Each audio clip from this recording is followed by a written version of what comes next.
মেট্রোরেলে সন্তানের জন্ম দিলেন সোনিয়া রানী নামের একজন যাত্রী।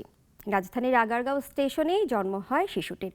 মেট্রোতে চেপে চিকিৎসকের কাছে যাচ্ছিলেন ওই নারী। হঠাৎ তার প্রসব বেদনা ওঠে। বিস্তারিত আনোয়ার হোসেনের রিপোর্টে। সকাল ৯টা, রাজধানীর আগারগাঁও মেট্রো রেল স্টেশন। সন্তান সম্ভবা স্ত্রী সোনিয়া রানীকে নিয়ে সুকান্ত সাহা যাচ্ছিলেন মেডিকেল চেকআপে।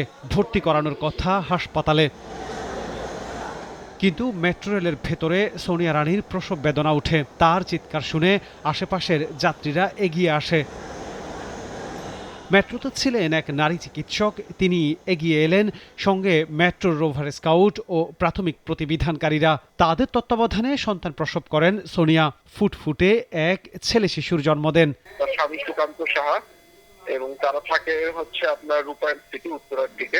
তো আমাদের যারা স্কাউটের লোকজন ছিলেন তারাই মূলত এই ডেলিভারিটা ফ্যাসিলিটেট করেছেন। ডেলিভারি হওয়া থেকে আমাদের স্টেশনে আগারগাঁও স্টেশনে ডেলিভারিটা হয়েছিল।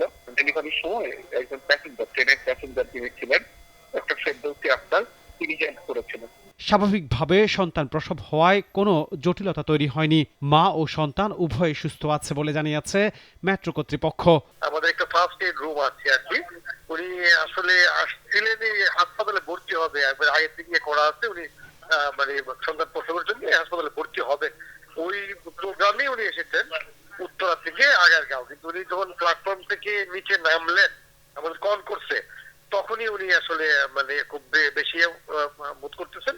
আমাদের যে পাশেই আমাদের ফার্স্ট এড রুমে যখন নিয়ে যাওয়া হলো, উনি ততক্ষণে খুব একটা কষ্ট করতে হয়নি বা কোনো অনেক সময় তো কিছু জটিলতা থাকে, বাইরে থাকে। মেট্রো কর্তৃপক্ষের সহযোগিতায় সোনিয়া রানীকে অ্যাম্বুলেন্সের ব্যবস্থা করে পাঠানো হয় হাসপাতালে। সোনিয়ার স্বামী সুকান্ত মেট্রো কর্তৃপক্ষ ও যাত্রীদের প্রতি কৃতজ্ঞতা জানিয়েছেন।